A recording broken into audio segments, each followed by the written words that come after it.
The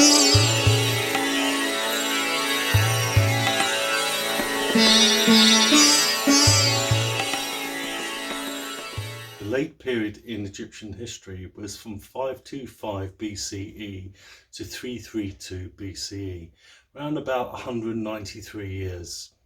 There were 5 dynasties in this period: the 27th, the 28th, the 29th, the 30th and the 31st.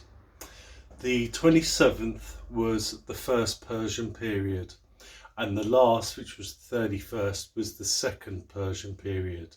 So this video we're looking at this 27th dynasty. The first Persian period, which is the 27th dynasty, starts in 525 BCE with Cambyses II, who defeated Psamtik III at the Battle of Elsium. He invaded Egypt and included it in his Persian Empire.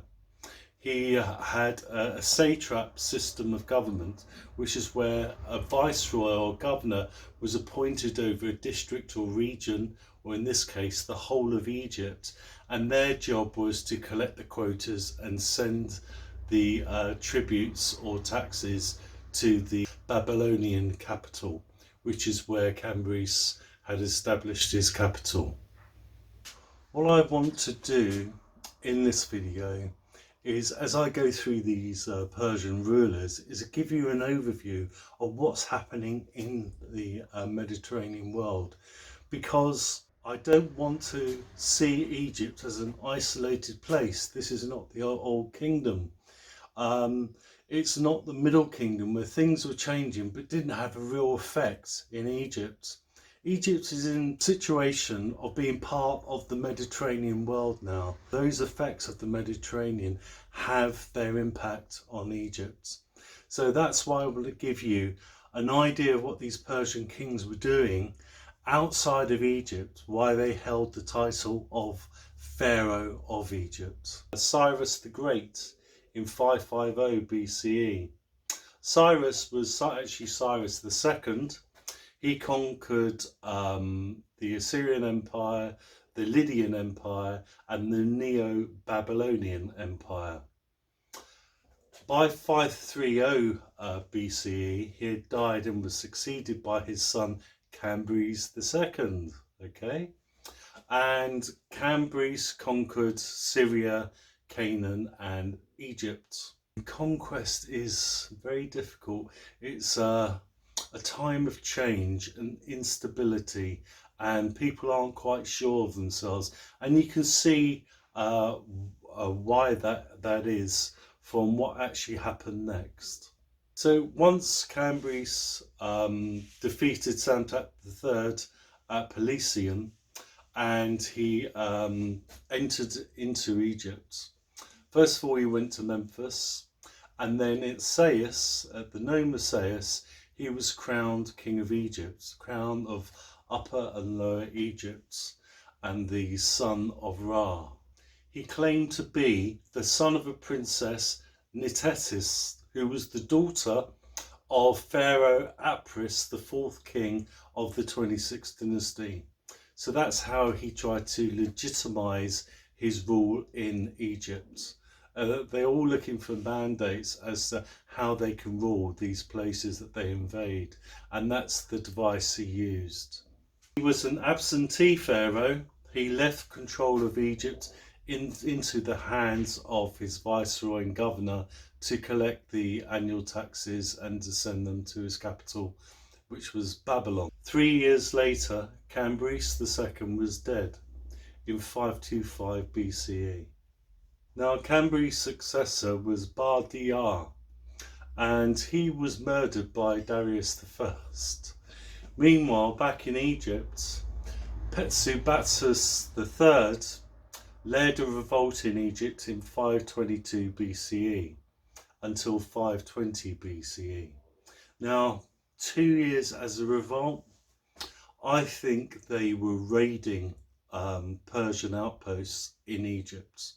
I don't think they had the capacity to take the country firmly under their control, because Darius I marched on Egypt and became pharaoh in 522 BCE. So he crushed the actual revolt. Darius reformed the laws of Egypt, and he also completed the excavation of the canal started at Suez, which was started by the second king, Nico II of the 26th dynasty.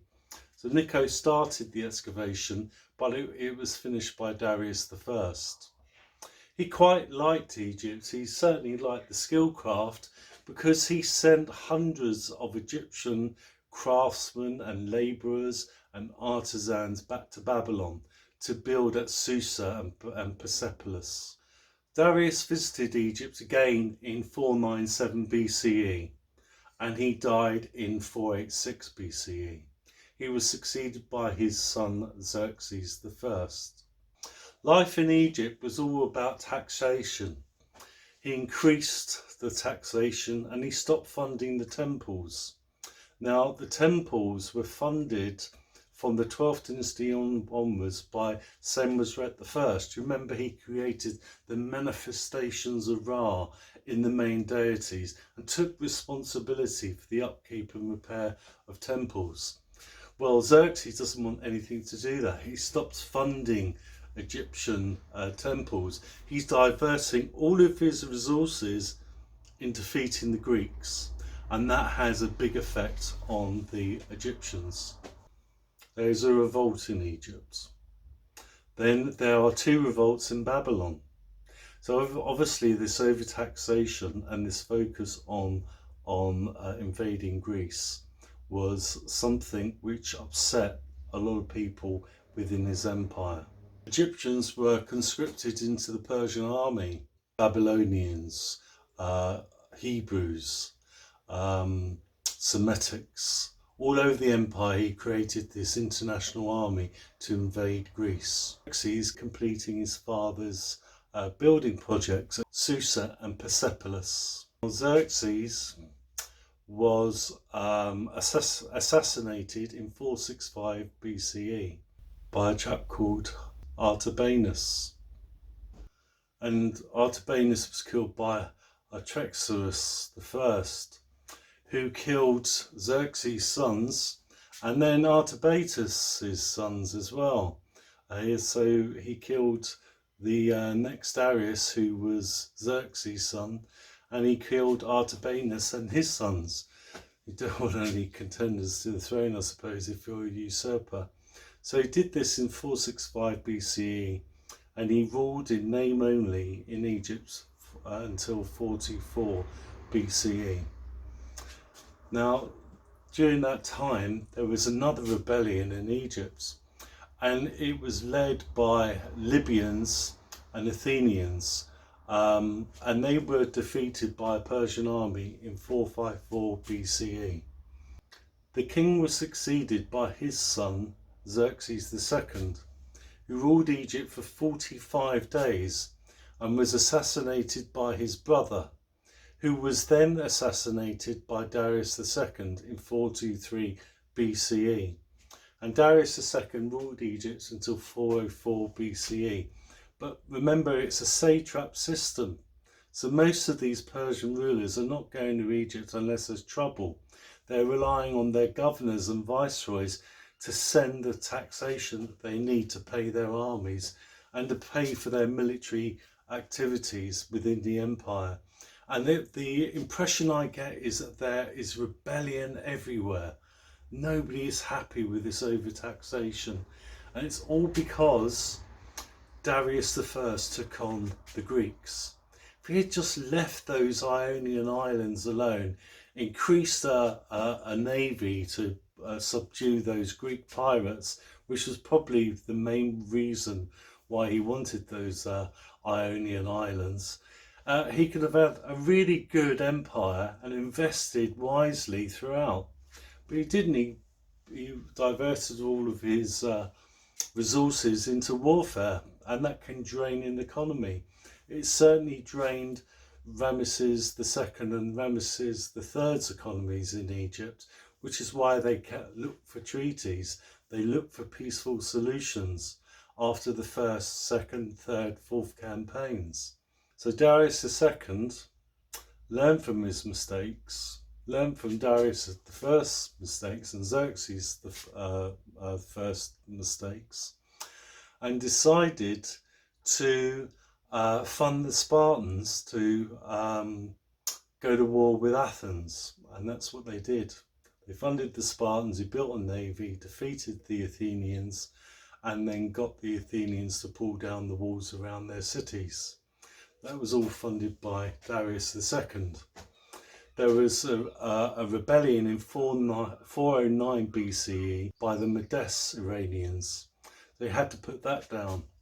And then 4 years later, back in Egypt, there is another revolt, an expulsion this time of the Persians in 405 BCE by Armitaeus, who was from Sais. And that brings the end of the first Persian period within the late period, as it's known. If you've enjoyed this video with the content, please press your subscribe button. Thumbs up if you liked it. I haven't seen many thumbs up. And please leave a comment. And I'll see you real soon. Bye for now.